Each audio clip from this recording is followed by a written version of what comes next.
Vamos a dar inicio a la siguiente mesa, vulnerabilidad, mujeres y biomedicina. Tengo el gusto de presentarles a César Torres Cruz. Es licenciado en Comunicación Social por la Universidad Autónoma Metropolitana, Unidad Xochimilco, maestro en Ciencias Sociales y Humanidades con línea de especialización en Sociología y Estudios de Género por la UAM Unidad Coajimalpa y doctor en Ciencias Políticas y Sociales en el campo disciplinario Sociología por la Universidad Nacional Autónoma de México. Actualmente es profesor de asignatura de la licenciatura en Comunicación y Cultura de la Universidad Autónoma de la Ciudad de México, plantel Centro Histórico, y colaborador externo del Centro de Investigaciones y Estudios de Género de la UNAM desde enero del 2015. Ha realizado estancias de investigación en la Universidad of Windsor y el Ontario HIV Treatment Network, Ontario, Canadá. En el grupo de estudios sobre sexualidades del Instituto Gino Germani de la Universidad de Buenos Aires, Argentina, y en el núcleo de estudios de género PAGU de la Universidad Estadual de Campinas en Sao Paulo, Brasil. Sus intereses de investigación son feminismos, estudios de género y estudios queer, estudios sociales de la tecnociencia y biomedicina, salud sexual y medicalización de la sexualidad, y de igual modo ha publicado varios artículos en revistas indexadas y capítulos de libros sobre estos temas. Sin mayor preámbulo, demos la bienvenida a César Torres.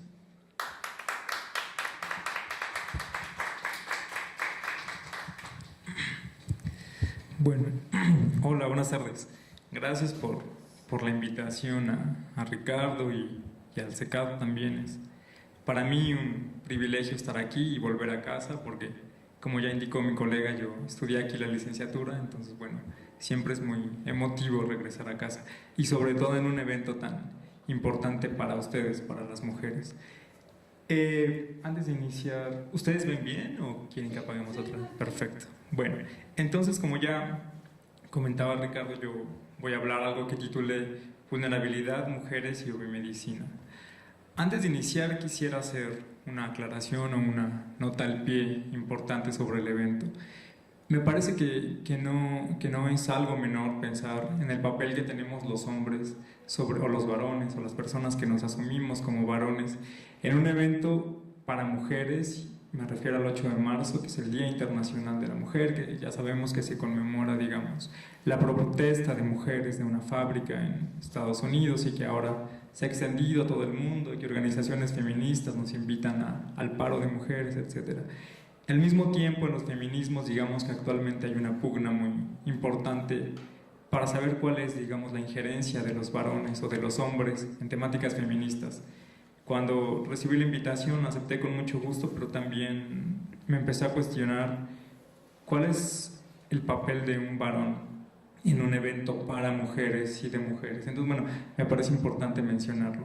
Hay muchísimas respuestas al respecto, ¿no? Hay grupos feministas que son más inclusivos, hay otros que no, que prefieren tener espacios solo para mujeres. Cualquiera de las dos posturas a mí me parecen adecuadas y además creo que responden, digamos, incluso a elementos teóricos al respecto. Hay una respuesta política, una respuesta filosófica y una respuesta teórica para comprender por qué las mujeres necesitan sus propios espacios. Entonces, bueno, yo no me asumo como mujer hasta la fecha, me asumo como varón, pero sí me asumo como una marica feminista, y entonces yo soy un aliado de las luchas feministas, y aunque no he vivido la dominación que han vivido las personas que se asumen como mujeres, sí que soy un sujeto feminizado, y en ese sentido he vivido de manera muy cercana procesos de feminización que no me hacen ajeno a este tipo de debates. Y además es que sin el feminismo yo no podría existir, incluso teóricamente, incluso corporalmente hablando. Entonces, bueno, mi lucha política está allí, soy aliado de ustedes, e insisto, me parece importante posicionarnos. El feminismo siempre nos enseña eso, que el conocimiento es situado.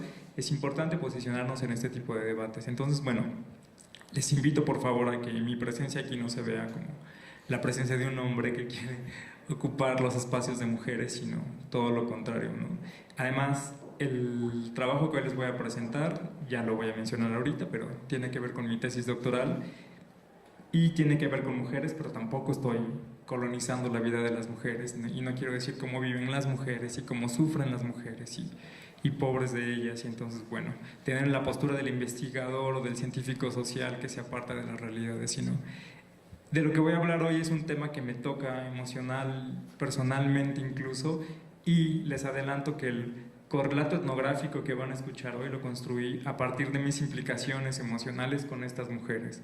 Entonces lo que vamos a escuchar hoy no es, digamos, un escrito científico de la vida de las mujeres, sino más bien es cómo construimos estas mujeres y yo la vivencia de la serodiscordancia, que voy a explicar eso. Entonces, bueno, me gustaría iniciar esta plática con esta aclaración que me parece importantísima, y por supuesto que el debate está abierto. Qué bueno que existan este tipo de debates, qué bueno que cuestionemos si los varones y los hombres podemos o no formar parte de estos círculos. Entonces, bueno, quiero iniciar con esa provocación.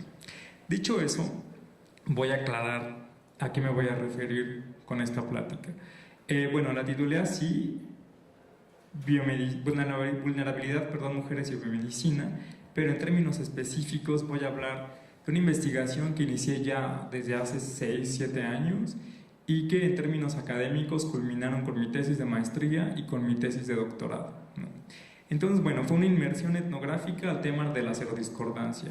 La serodiscordancia, digamos que son vínculos, son relaciones de pareja, vaya, donde una persona vive con VIH y la otra no. Entonces quise ver cómo se construyen este tipo de parejas a partir de la diferencia del estado serológico.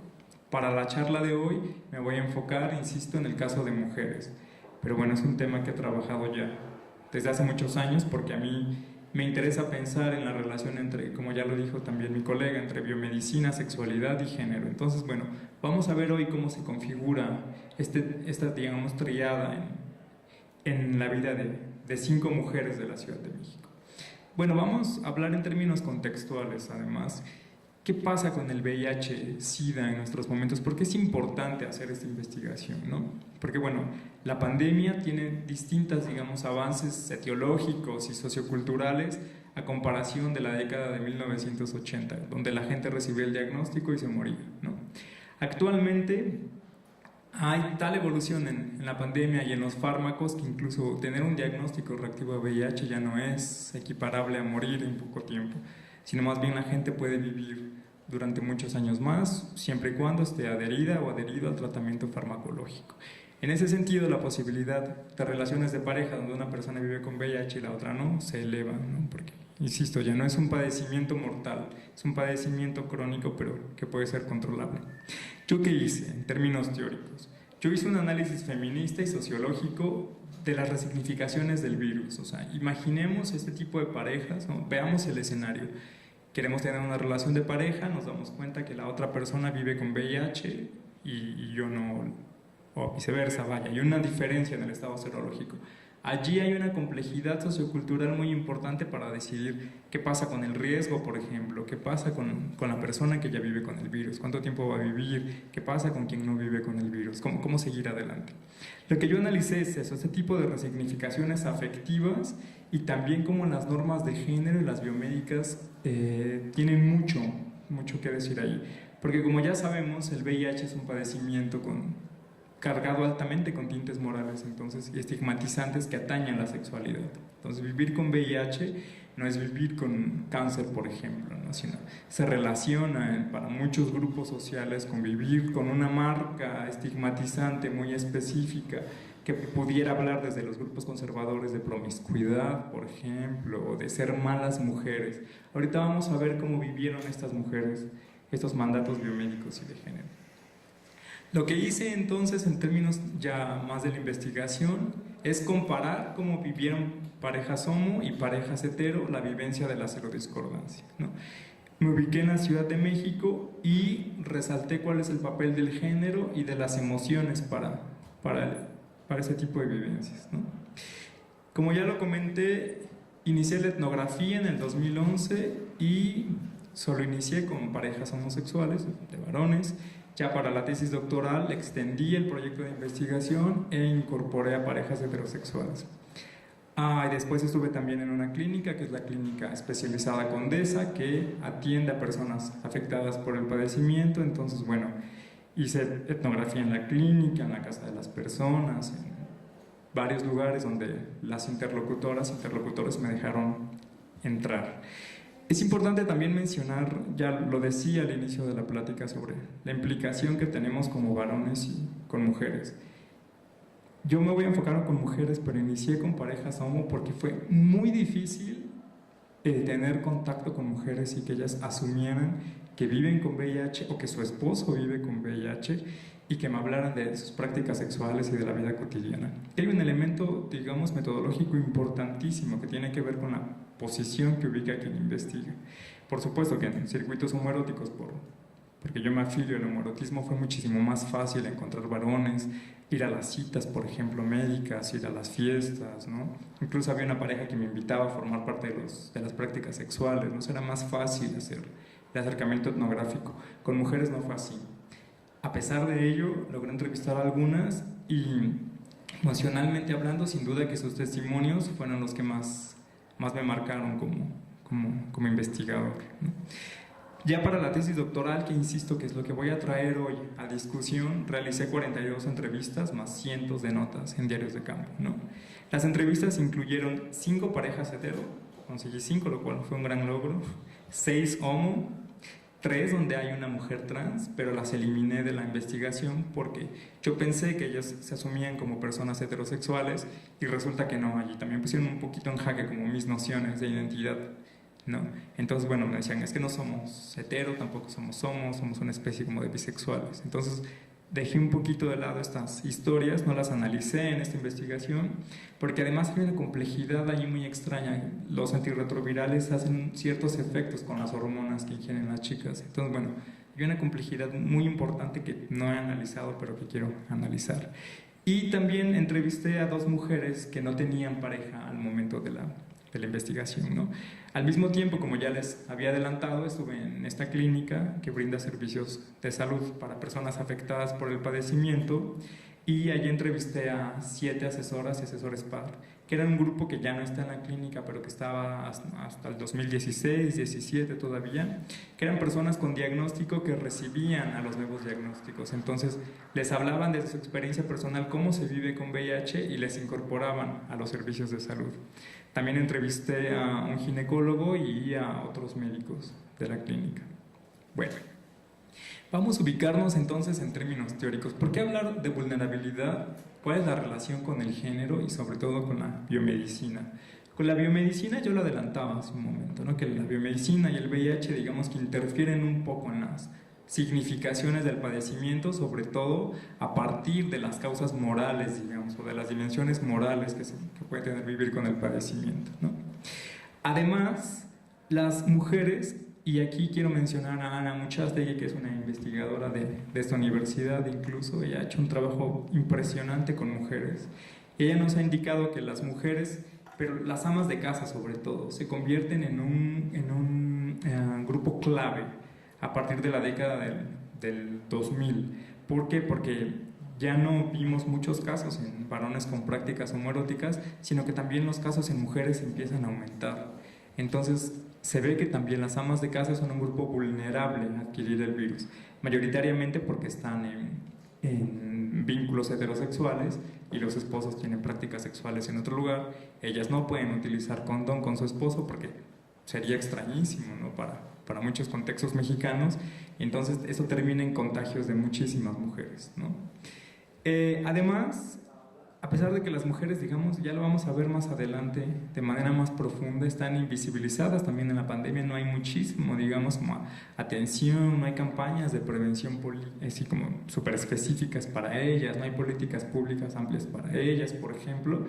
Pero el VIH sí es importante en ellas porque, de acuerdo con datos del INEGI del 2015, los padecimientos derivados del VIH son la 9ª causa de muerte en mujeres que tienen entre 25 y 34 años. En varones del mismo rango de edad es la 4ª, por eso digamos que hay más esfuerzo hacia ellos. Pero no es menor en mujeres, la 9ª es una causa de muerte importantísima, es un nivel importantísimo de muerte. Lo que analicé también, y eso me pareció muy importante, fue la intersección entre género y la clase social. Me di cuenta que también las mujeres más afectadas por la pandemia son mujeres pobres, de contextos socioeconómicos bajos. Eso fue también importantísimo, porque, o sea, imaginemos a una ama de casa, digamos, de una familia mexicana tradicional, de contexto socioeconómico bajo, en un contexto heterosexual, nunca había pensado que el VIH iba a formar parte de ella, ¿no? Entonces la clase social también juega un papel importante para el tipo de mujeres que viven con el padecimiento, ¿no? Bueno, entremos ahora sí al marco conceptual. ¿Desde dónde estoy entendiendo la vulnerabilidad? No quiero, digamos, como hacer todo un tratado teórico de la noción de vulnerabilidad. Me interesa más que nos enfoquemos en la vida de las mujeres. Entonces voy a mencionar muy de pasada, ya si alguien quiere discutir al respecto podemos hacerlo al final. Pero bueno, aquí estoy partiendo de Judith Butler, ¿no? Que es una filósofa feminista, postestructuralista, que inicia en la década de 1990 con lo que ahora denominamos teoría queer, ¿no? Hablar del género y hablar que el género es performativo porque es algo que se hace en la vida cotidiana a partir de normas, ¿no? De normas de género. Posteriormente, ella, cuando piensa en la guerra y en procesos que vivió Estados Unidos, sobre todo después del 2011, se mueve un poquito del género y está pensando ahora en la vulnerabilidad. Digamos que su obra da un giro ético, que ahora va a pensar de la vulnerabilidad como condición existencial de las personas. Entonces ella nos va a decir que existimos las personas porque somos vulnerables, ¿no? Somos vulnerables a la muerte, a las guerras, como ella lo está pensando, pero también lo podemos pensar, yo creo, en términos de padecimientos, ¿no? O sea, como somos vulnerables a morir, también somos vulnerables a enfermar, ¿no? Ahora bien, que seamos vulnerables todas las personas como condición humana no quiere decir que estemos expuestas y expuestos al mismo nivel de vulnerabilidad. Con la noción de precarización, ella va a hablar de personas que están más precarizadas, como las mujeres, por ejemplo. Y como ya lo he indicado un poquito, por clase social, por género, y ahorita veremos de qué manera son vulnerables a vivir con el padecimiento o en una relación discordante. Entiendo el género entonces como una forma de poder social que va a producir a los sujetos, en tanto términos binarios. Es decir, lo que voy a analizar acá no es la típica frase de género de los 90s en México, ¿no? Sabemos la definición clásica de Marta Lamas, de el género es la construcción cultural de la diferencia sexual.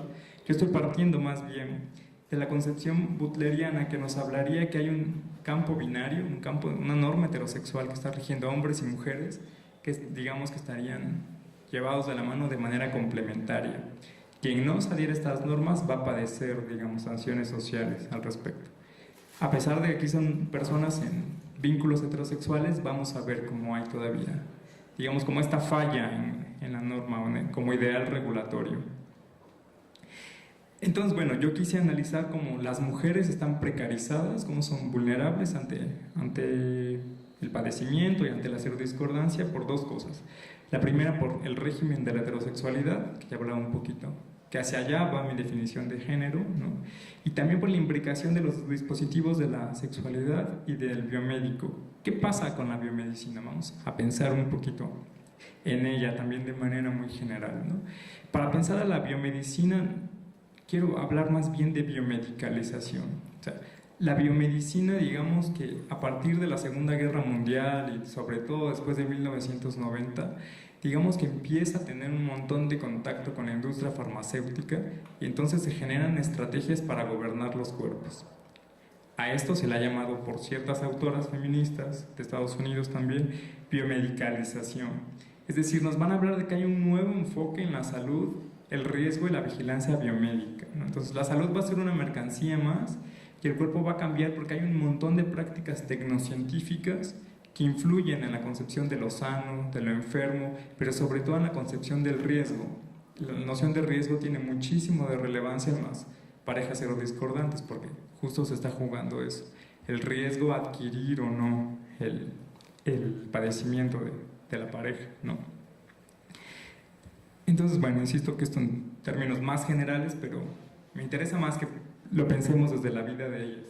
Y bueno, y luego este cuadro que prácticamente está ilegible, pero digamos que así fui construyendo las categorías. O sea, tenemos al centro la biomedicina, luego tenemos acá de este lado la biomedicalización, cuál fue el papel de los antirretrovirales, que ya vamos a ver porque es importantísimo para la pandemia y para este tipo de vínculos. ¿Qué pasa con los grupos de autoapoyo que sirvieron para resignificar la vivencia de la serodiscordancia? ¿Y qué pasa con otras prácticas significativas? Me di cuenta que prácticas espirituales o religiosas fueron cruciales para estas personas. Porque, insisto, o sea, quien nos afiliamos al homorotismo nos dicen desde la infancia que vamos a vivir con VIH, sea o no sea cierto. Estamos socializados para ello. Las mujeres heterosexuales no, o la mayoría no. Entonces hay un impacto ahí importante que tienen que aprender a vivir a lo largo de su vida. Voy a presentar a mis interlocutoras. Por supuesto que son nombres falsos. Cambié algunos datos. Josefina lleva más de 2 décadas de matrimonio con un hombre, por supuesto. Ella y su esposo tienen más de 50 años de edad. Tienen más de 10 hijas, hijos, nietas, nietos e incluso pocos bisnietos. Ambos se asumen como heterosexuales. Ella es ama de casa y realiza otras actividades informales que le dan remuneración económica, como el aseo en varios lugares. Ella no vive con VIH, su esposo sí. Y además el diagnóstico fue muy importante. No vamos a hablar hoy tanto de él, pero es importante contextualizarlo. Ellos llevan más de 5 décadas de matrimonio, tienen una familia muy numerosa. De repente su esposa empieza a enfermar muchísimo, no sabían qué era, tiene infecciones importantes en el estómago, también en vías urinarias. Pasa el tiempo, van al médico, le hacen todos los análisis que pueden pensar, menos la prueba de detección de VIH, porque los médicos no pensarían que alguien heterosexual puede vivir con VIH, ¿no? Saben cómo también hay prejuicios en la biomedicina, también se convierten en normas de género, ¿no? Que se relacionan con lo sano y con lo enfermo, con lo patológico. Entonces, bueno, pasan 3 años, su esposo llega a fase de SIDA, porque no llegó el diagnóstico, y entonces ya hasta que llega a fase de SIDA dicen, bueno, tal vez es VIH, ¿no? A ver, vamos a hacer la prueba. El tipo muriéndose, literal. Hacen la prueba de VIH, efectivamente era el virus. Entonces, bueno, él se restablece después de varios años, sale de fase de SIDA y ahora viven, digamos, con las secuelas de todos los padecimientos que los médicos dejaron avanzar porque no hay un tratamiento oportuno. Esta familia vive en la periferia de la Ciudad de México, entonces también imaginemos para este contexto familiar la importancia que tuvo que ver la serodiscordancia en ellos, ¿no? Insisto, en la abuelita, en el abuelito, ¿no? O sea, este fue un caso muy, muy fuerte emocionalmente hablando para mí. Virginia, ella tiene 34 años, ella sí vive con VIH, ella no tenía pareja al momento de la investigación. Ella lleva 10 años viviendo con el virus, es madre soltera y supo de su diagnóstico a la par de su esposo. Su esposo se dedicaba al trabajo sexual. Entonces ella lo aceptó, ella sabía, ella lo permitió, pero la única regla que había entre ellos era que en el trabajo él utilizara condón. Bueno, ella confía en él, entre ella y él había prácticas sexuales sin condón. Bueno, después el esposo se muere y ella se entera por la muerte de su esposo que ella también vive con VIH, ¿no? Pero bueno, logró resignificar la vivencia del virus y ha salido con su hija adelante. Ahora ella trabaja en un espacio de apoyo para otras mujeres que también viven con el virus. Sobre todo lo que me interesa es darle voz a estas mujeres, porque eso también significa como darle rostro, aunque no las veamos, ¿no? En términos, digamos, como imaginarios a la pandemia. Porque eso, también ver que esto forma parte de las mujeres es importantísimo. O sea, no forma parte solo de los varones con prácticas homoeróticas, también hay cierto tipo de mujeres que son más vulnerables a vivir con el padecimiento. Diana tiene 30 años, es ama de casa. Y bueno, ella estaba en otro vínculo erótico afectivo donde tenía 3 hijas, pero su esposo era alcohólico, abusaba físicamente de ella, y entonces conocen una página de Facebook a Juan. Juan vivía en el DF, en la Ciudad de México. Entonces, bueno, se emociona tanto ella por la posibilidad de estar en otro vínculo erótico afectivo donde ella se sienta querida y comprendida, deja a las hijas en Morelos, se viene corriendo a la Ciudad de México a estar con un hombre que no conocía. Y desafortunadamente termina ahora viviendo con Juan en condiciones de hacinamiento en la periferia del Estado de México incluso, y Juan no le cuenta de su diagnóstico a VIH. Entonces, bueno, pasan varios días, tienen varias prácticas sexuales sin condón, forman una relación de pareja. Y cuando yo conozco a Diana, Juan le acababa de decir que vive con VIH y que no usó condón con ella porque le daba miedo ser rechazado. Entonces Diana estaba muy espantada y sumamente frustrada porque había dejado a las 3 hijas, se viene a otro estado de la República, vive con la familia del nuevo esposo o de la nueva pareja y además estaba la probabilidad de que ella viviera con VIH, que evidentemente no sabía ni qué era el VIH. También pensemos esto, son mujeres que no tuvieron contacto con el virus, no saben qué es eso, no saben incluso cómo definirlo, cómo clasificar. Afortunadamente Diana no tuvo diagnóstico reactivo en esa ocasión. Inés, ese también es un caso muy emblemático, digamos. Ella tiene 39 años, también es ama de casa y se asume como heterosexual. Cuando yo la conocí, ella tenía algunos meses de haber recibido el diagnóstico positivo a VIH, ¿no? ¿Qué pasó con ella? Tiene 3 hijos y llevaba más de 20 años en un matrimonio. Pero es peculiar porque ella también tenía problemas con su esposo también era alcohólico, la golpeaba, entonces ella decide ya no soportar esa, digamos, como vivencia, ya tenía hijos grandes, termina la relación de pareja, forma otra relación de pareja con otro señor, el señor se muere, así de la nada prácticamente, la familia no le dice nada, entonces ya no sabía por qué murió. Se da cuenta que su marido muere de VIH con el propio diagnóstico de ella. Ella llega a fase de SIDA, nunca había pensado que pudiera tener algo así. Le hacen una prueba en el hospital y le dicen: usted tiene VIH, lleva muchísimos meses con el virus. Y ella no sabía nada, ya lo vamos a ver más adelante con un testimonio de ella. No sabía ni qué era el VIH tampoco, entonces se enteró por la muerte de su esposo y por su propio diagnóstico. Y Gabriela, que es la última interlocutora, tiene 26 años, es más joven y ella se dedicaba, cuando la entrevisté, al trabajo doméstico y solo estudió hasta la secundaria, ¿no? Ella adquiere el virus, ella también vive con VIH, lo adquiere porque su esposo se lo transmite y ella decide perdonarlo, y al momento de las entrevistas él estaba muy mal en el hospital y ella seguía cuidando, ¿no? Vamos a ver algunas de las implicaciones que tiene esto. Bueno, yo ya les hablaba que hay una relación entre precariedad y normas de género, ¿no? Que Butler nos va a hablar de eso, ¿no?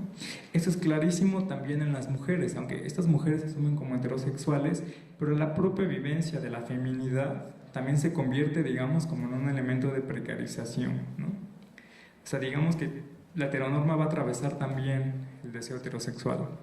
Por ejemplo, Virginia, esta mujer de 34 años, me dijo en una plática: tenía una relación y sabía que él, su esposo, se dedicaba a la prostitución. En ese contexto aceptó mi relación. Al tiempo de seguir de novios, cuando teníamos como 5 meses saliendo, me dijo que se dedicaba a la prostitución solo con mujeres. Y yo dije: sí, ajá, y yo me chupó el dedo. Pero no me causó conflicto. Nos hacíamos pruebas. Como a las 2 o 3 semanas fuimos a un laboratorio, nos la entregaron y ambos salimos positivos. En menos de 5 meses de un negativo salimos positivos y sentimos la muerte. Además, se hacen presentes muchísimas manifestaciones de rechazo, señalamiento y segregación en las mujeres, ¿no? La emoción que va a predominar, yo ya les hablaba que la afectividad fue importante para mi investigación, es el miedo, ¿no? Y además este va a ser el motor para diversos procesos de ocultamiento y de invisibilización del diagnóstico y la serodiscordancia, porque, insisto, ya ha sido difíciles para ellas asimilar un padecimiento que aparentemente no era de mujeres, y luego después hay que ver qué hacemos con la serodiscordancia. ¿La ocultamos? ¿La decimos? ¿Cómo manejarlo con la familia, por ejemplo? Incluso muchísimas de ellas protegían a su esposo y decían: bueno, es que si les decimos a los hijos van a pensar que mi esposo es gay. Ellas mismas, lo veremos más adelante también, cuestionaban, decían: entonces tú eres gay, ¿por qué vives con VIH? ¿Por qué estamos en una relación serodiscordante ahora? El virus se vuelve, ya lo decía yo, como en una marca muy importante de estigma, y eso lo vimos con Virginia una vez más, ¿no? Yo le pregunté si ella sentía que eso había, digamos, tenido implicaciones en su vida, y me dijo: sí, el no tener pareja, el no tener otro hijo, sí me pesa mucho. Cuando estuve con otra persona que sabía del diagnóstico, me aventé 4 años de relación. Podíamos hablar al respecto, pero ¿y cuándo vamos a vivir juntos? Nunca. ¿Cuándo te vas a casar conmigo? Nunca. No veía futuro, él vivía solo el momento. No me tomaba en serio por el VIH. Además, es importante también pensar en términos de género. Cómo las mujeres, vivan o no con el virus, siguen ocupando, digamos, con el rol o las normas de género, con el rol de la feminidad, se encargan, quiero decir, del cuidado de los esposos, insisto, a pesar de que vivan o no con el virus. Entonces, hay un trabajo corporal intenso en ellas. Esa es una categoría de una feminista española que se llama María Luz Esteban. Y vamos a ver, por ejemplo, qué pasó con Josefina, ¿no? Dijo, cuando le dieron el diagnóstico a su esposo, fue un desgaste físico, sí, pero el desgaste emocional fue más por ver lo que no quería ni contacto físico. Se cortaba y no quería que lo agarráramos. El miedo en ese tiempo era también por la hija de mi hijo. Estaba bebecita, tenía 4 meses, no quería que mi nuera se enterara que él vive con VIH, porque temía que no lo dejara tocar a la bebé. Cuando la doctora, una de las psicólogas de la clínica Condesa, me dijo, ¿sí sabe usted a lo que se queda? Le digo, sí. ¿Y está dispuesta a aguantar? Y yo, sí. Se le vienen cosas muy difíciles. El Señor como puede estar de ánimo bien, como puede estar enojado, irritado, como puede avanzar el padecimiento. Y sí, Josefina decidió quedarse en el vínculo, porque además esto representó para muchas mujeres la prueba de infidelidad, o sea, la serodiscordancia también significó la prueba de que no hubo un cumplimiento por parte de ellos del acuerdo de monogamia y del acuerdo de relación cerrada, ¿no? A pesar de ello, la mayoría o todas ellas decidieron continuar en la relación, ¿no? Gabriela me dijo en otra plática, empezamos a ir al ginecólogo porque me dicen que tengo papiloma humano. Él se había alocado y me dijo que igual esa infección yo se la pasé, o sea, el VIH, decía su esposo, y el VPH. Tú me conoces, le dijo ella, yo jamás en la vida, no había tenido una infección vaginal incluso.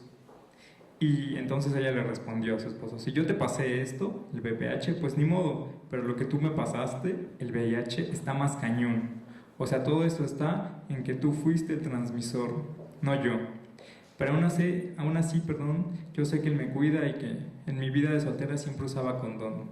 Insisto, estas prácticas sexuales sin condón se suelen gestar en contextos de supuesta estabilidad, como el matrimonio, los acuerdos de monogamia, etc. Ahora bien, hay aquí relaciones complejas con el régimen de la heterosexualidad. Por una parte, es cierto que hay una invisibilización de las mujeres, ¿no? Además, son mujeres sumamente precarias porque la mayoría, como ya lo había mencionado, provienen de clase socioeconómica baja, ¿no? Han tenido contacto con el virus a causa del compañero, no por ellas, ¿no? Y además las lesbianas están completamente desdibujadas del panorama, o sea, se supone que son sujetas fuera de riesgo porque no hay falo de por medio, porque no hay prácticas insertivas con un pene, pero está comprobado incluso epidemiológicamente hablando que también hay nuevos contagios en prácticas lésbicas. Al mismo tiempo, no quiero solo dar una visión que victimice a estas mujeres, sino también quiero buscar escenarios de agencia dentro de la vulnerabilidad. Teóricamente hablando, Butler nos invita a eso, a ver que no hay que escapar de la vulnerabilidad, sino que dentro de la misma condición vulnerable se gestan actividades de resistencia. Y vamos a dar la agencia también a las mujeres. Es que al mismo tiempo, insisto, la heterosexualidad las oprime así, haciéndolas invisibles, pero también ellas mismas retomaron muchos elementos transfóbicos y homofóbicos en los esposos, ¿no? Para muchas de ellas, por ejemplo, las mujeres trans no eran mujeres, sino se trataba de hombres vestidos de mujer. Y entonces seguramente que el esposo las engañó, de acuerdo con lo que ellas pensaban, y era un gay de closet o no era o suficientemente hombre, por ejemplo, como para haber tenido prácticas sexuales con mujeres trans o con otros varones también, ¿no? Pues digamos que el VIH también en ellos se convierte en una marca de homoerotismo, que no necesariamente es cierta en todos los casos, pero también digamos que así opera, tiene también esta cara la heterosexualidad, las invisibiliza, las oprime, pero también ellas retoman ciertos elementos para estigmatizar a las prácticas de su esposo. Por ejemplo, una interlocutora de la que decidí no poner nombre porque ya un testimonio muy fuerte. Ella me contó que ella creía que su esposo tuvo prácticas sexuales con otros hombres por dinero. Entonces me dijo, como que siento que sí lo hizo por dinero, porque me dijo que le pagaban muy bien. De alguna manera existe el gusto hacia un hombre, o sea, digo, al final de cuentas que siento que le gusta. Antes de que le paguen le debe gustar. Yo soy de ese criterio. Creo que él es bisexual. Yo digo que le gusta de todo, digamos. Sí le gustan las mujeres, al igual que le puede gustar un hombre. Puedo decir que le gustan más las mujeres, dice ella. ¿Qué pasa con otra interlocutora, no? Recordemos que el esposo de una de ellas se dedicaba al trabajo sexual. Ella decide participar en el trabajo de su esposo y entonces incluso tener algunas prácticas también con él, no por recibir dinero, sino por estar con él. Yo le intenté preguntar si ella lo vio como un acto de dominación, por ejemplo, ella decía que no, que para ella era tanto el amor que tenía por él que no le importaba incluso, veía el trabajo sexual de él como un trabajo más. Bueno, en una de estas prácticas sexuales en las que ella participó, me dice, fue muy impactante ver que penetraran a mi marido. La figura de ver a dos hombres fue muy fuerte. En ese momento yo no había visto una película gay. A lo mejor tienes razón, me dice. Y para mí fue impactante ver que le hicieran eso.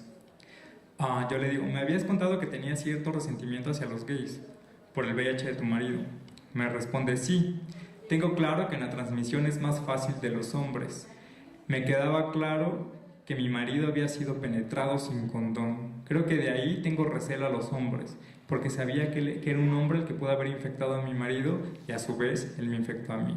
También veamos también como digamos, se gesta esta clasificación de las prácticas de riesgo, ¿no? Relacionadas con el homoerotismo. O sea, en el discurso de ellas no había una mujer, por ejemplo, de por medio, ¿no? Estaban seguras que tuvo que haber sido un hombre. Las mujeres no lo transmiten. Es cierto que es más difícil que una mujer transmita el virus, pero también hay pocos casos. Yo les hablaba que al inicio de la presentación que hay un cambio ahora en la significación de la pandemia, ¿no? Esto tiene que ver por el avance en los antirretrovirales. A partir del 2008, la Comisión Federal de VIH-Sida de Suiza hace una revisión de estudios longitudinales y ven que quien se adhiere al tratamiento antirretroviral va a reducir la probabilidad de transmitir el virus. ¿Por qué? Porque hace que bajen las copias del virus en el organismo hasta que sea incluso indetectable en las pruebas. Eso no quiere decir que no exista, sino que está tan bajo el nivel viral o la carga viral que no se ve en las pruebas de detección.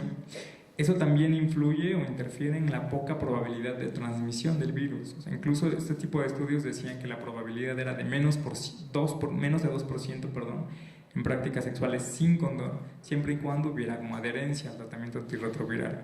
Entonces, bueno, vemos cómo emerge el tratamiento antirretroviral así como una alternativa para quienes viven con el virus, para que estén bien, pero también para no transmitirlo. Entonces, los fármacos se vuelven importantísimos para este tipo de padecimientos.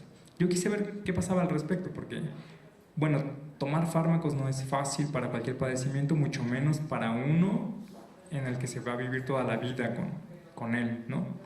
Entonces, bueno, y en efecto vi que la idea de tomar píldoras a diario fue muy difícil de asimilar, ¿no? En algunos casos porque esto requiere disciplina, pero también porque las pastillas, digamos que eran un recordatorio constante de que el padecimiento estaba allí. También en otros casos los antirretrovirales fueron fuente de miedo ante efectos secundarios como pesadillas, manifestaciones en el cuerpo como ojos amarillos, exantemas, es decir, manchas rojas en la piel, ¿no? O efectos colaterales, los efectos a largo plazo, como la mala absorción de grasas que se repercuten en lipodistrofia, lipoatrofia. O sea, hay gente que tiene, ya pasa menos, pero todavía, que tiene, por ejemplo, mal absorbida la grasa en los cachetes, hay mucha grasa en la barriga, crece un tipo de joroba como de camello. Entonces estos son muchos miedos que hay a este tipo de fármacos. Por ejemplo, Inés, esta persona que yo les comenté que tuvo el diagnóstico a VIH, por eso supo que su esposo se murió de eso, me cuenta cómo fue ello y me dice, cuando me detectaron estaba en 17 CD4. Digamos que alguien que no vive con el virus suele tener arriba de 350 CD4. Estas son las defensas bien bajas. Veamos la diferencia de 350 a 17 o 700. Si tiene alguien que no, 1700, 700, ¿verdad? Es cierto, son 700 en las personas que no tienen diagnóstico. Ella tenía 17. O sea, imaginen también el nivel de inmunodepresión. Cuando me internaron con el medicamento, o sea, los antirretrovirales, subieron a 90. Pues ya dijo el doctor que íbamos mejorando con las pastillas. Me dijeron que el medicamento no lo podía suspender. Ya me sentía bien, yo lo iba a suspender. En el último de los análisis ya no encontraron al VIH. El medicamento lo está reteniendo. Pues yo lo sigo tomando hasta que ellos me digan qué medicamentos me van a dejar y no los puedo suspender hasta que los doctores me digan cuándo. Eso es muy interesante porque Inés, digamos que no lograba dimensionar la temporalidad del padecimiento. Ella pensaba que los antirretrovirales eran como cualquier antibiótico, por ejemplo, que después de 10 días los tenía que dejar de utilizar. Entonces fue muy difícil con ella lograr que asimilara eso, que iban a ser fármacos que iba a tomar a lo largo de toda su vida, o de lo contrario, podría morir. Entonces, aquí por supuesto que influye en la clase social, insisto, y el género, ¿no? Bueno, aquí hubo una plática también entre Juan y Diana para que veamos cómo opera el género en términos relacionales, ¿no? Por ejemplo, Juan me dijo: ahorita tomo la tripla, que es una pastilla nada más, y todo bien, pero los primeros días parecía que andaba todo borracho por los efectos secundarios, pero después ya no. Agrega Diana: porque incluso yo los traigo en la bolsa. Su mamá me dice: échalas tú en la bolsa para que te acuerdes y se las tome, porque él parece un chamaquito. Él agrega: es que me las he dejado de tomar porque antes, como trabajaba en mudanzas, tenía que salir y a mí me decían: ¿sabes qué? Vamos 2 días. Bueno, entonces yo pensaba, dice él, que me llevo el medicamento para 3, 4 días, pero luego nos extendíamos una semana o más y ya no me lo tomaba. Veamos este caso que él vive con el virus, pero la esposa se convierte incluso en quien tiene que recordarle que tiene que ingerir las píldoras. Por supuesto que hay mandatos de género aquí, en la vivencia de él, ¿no? Bueno, Gabriela me dijo en una ocasión: con la tripla soñaba cosas muy raras. Luego decía que en la cortina habían unos cuernos, unos picos, y no era así. Luego sí me espantaba, era como tomar un alucinógeno. Entonces, bueno, hay estas relaciones complejas con los fármacos, pero al mismo tiempo digamos que es hasta el momento la única posibilidad de estar bien y además de no transmitir el virus. Entonces, digamos que son las complejidades socioculturales de convivir con el padecimiento. Bueno, ya para concluir, entonces yo creo que teóricamente hablando podemos pensar en el paradigma de la vulnerabilidad. Por ejemplo, voy a retomar de nuevo a Ana Muchastegui, la investigadora que trabaja aquí mismo, que es una persona sumamente inteligente y que tiene investigaciones muy buenas sobre VIH y mujeres, ¿no? Ella, por ejemplo, recordemos que ahora el VIH también ha visto a las amas de casa como un grupo clave para la pandemia. Ella dice: es que hay un paradigma de vulnerabilidad en ellas. ¿Por qué? Porque digamos que va a haber una organización gubernamental del sufrimiento. O sea, estas mujeres van a ser diferenciadas y distanciadas de las trabajadoras sexuales, por ejemplo. Son mujeres que sufren, son mujeres que no tenían idea del padecimiento. La noción de respetabilidad, cobra una dimensión importante acá. Tal paradigma tiene efectos paradójicos. ¿Por qué? Porque por un lado va a reconocer la dimensión inducida de la precariedad. Es cierto, ya lo hemos visto con estas mujeres. Son mujeres que no sabían al respecto, son mujeres vulneradas por el VIH, por los esposos, etc. Es verdad, pero al mismo tiempo este tipo de paradigma les puede restringir la agencia que pueden tener, y además hay una idea muy homogénea de mujer, ¿no? Que va a dejar de lado diferencias de clase social, de edad, de etnia, por ejemplo, ¿no? Entonces, bueno, me parece que también para este tipo de investigaciones, cuando estamos viendo la unión de normas biomédicas y de normas de género, hay que destacar el papel de la resistencia. Yo insisto en que las vidas de estas mujeres han sido muy complejas, a mí me tocaron en muchos sentidos, ¿no? Yo no podía asimilar incluso con el nivel de sufrimiento de algunas de ellas. Pero me parece que tener visiones revictimizantes no son idóneas para ello, ¿no? Butler lo mencionó de manera teórica muy bien, yo lo pude ver con estas mujeres en términos más empíricos. En la condición de vulnerabilidad, por supuesto que hay condiciones para la resistencia, ¿no? O sea, ellas digamos que resisten a estos mandatos, sobreviven, y eso ya es un elemento importantísimo para seguir vivas, ya es un acto de resistencia inimaginable, ¿no? Entonces, bueno, me parece que es importante reconocer a la vulnerabilidad y también criticar algunos de sus efectos como un paradigma que protege y que restringe y que coloniza también, ¿no? Y bueno, por último, también creo que hace falta generar más investigaciones para dar cuenta de personas, de cómo se vive a través de las personas afectadas por el virus. Muchas gracias.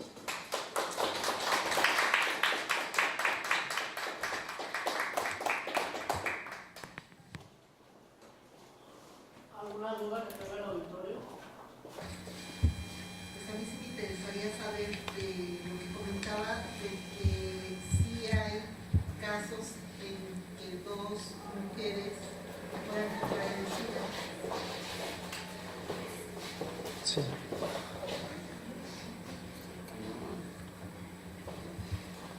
¿Hacemos eso que se unan o varias preguntas? Formamos 3 preguntas y luego respuestas, ¿te parece? Gracias. ¿Quién más?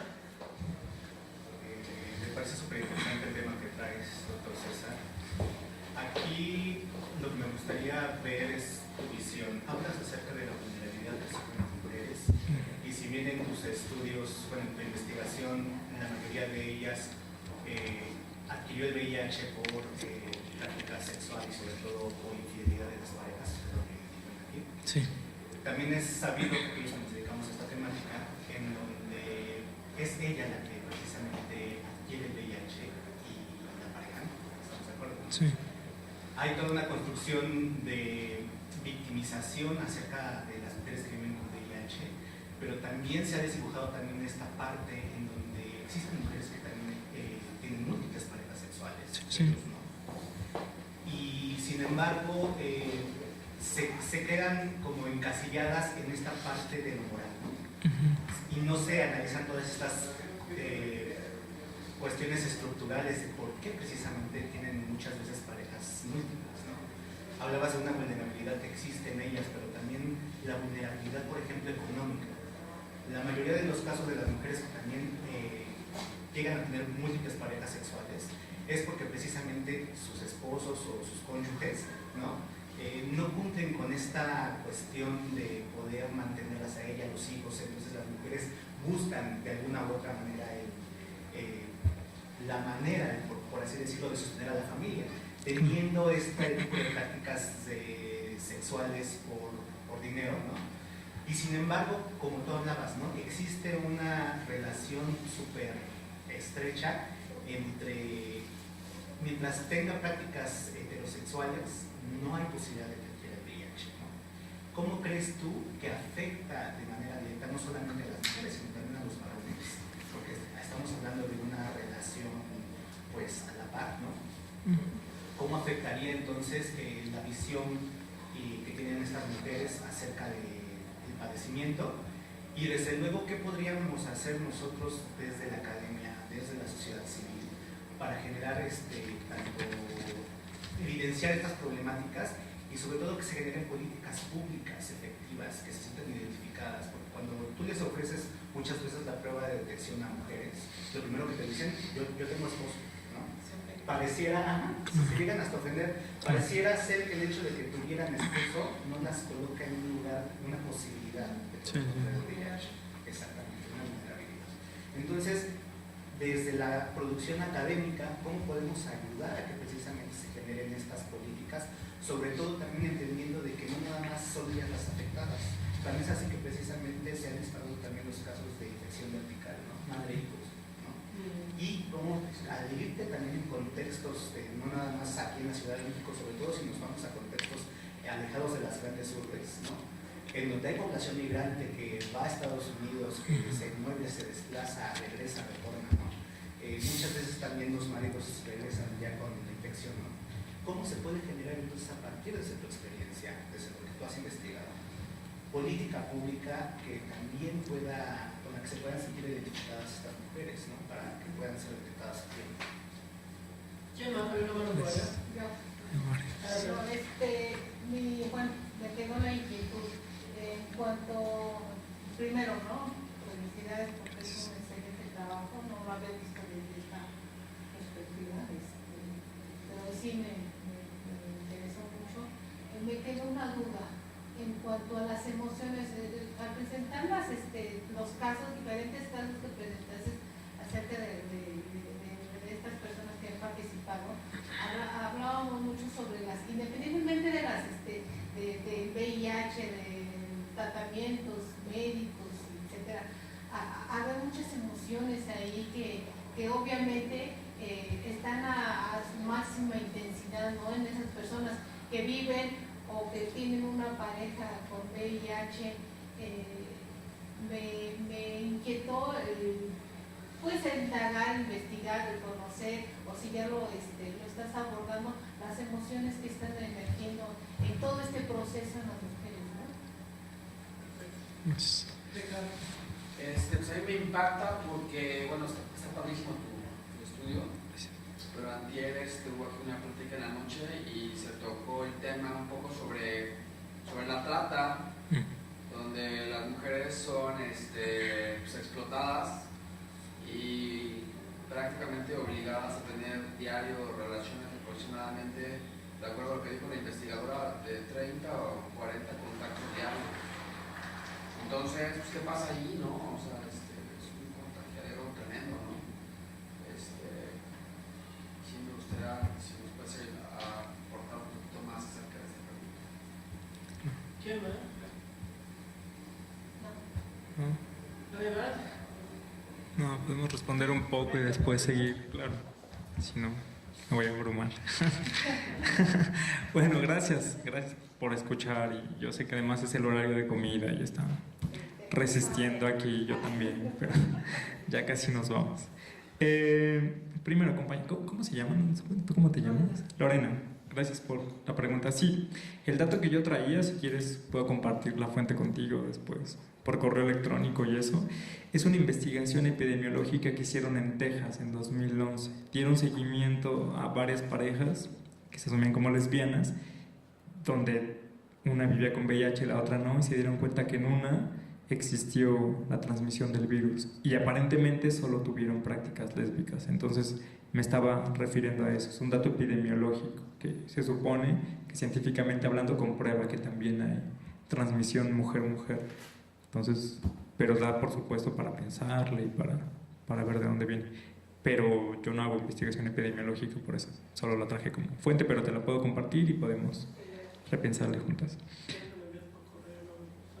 Ah, claro, sí, se lo puedo enviar a Ricardo, ya lo compartimos con gusto.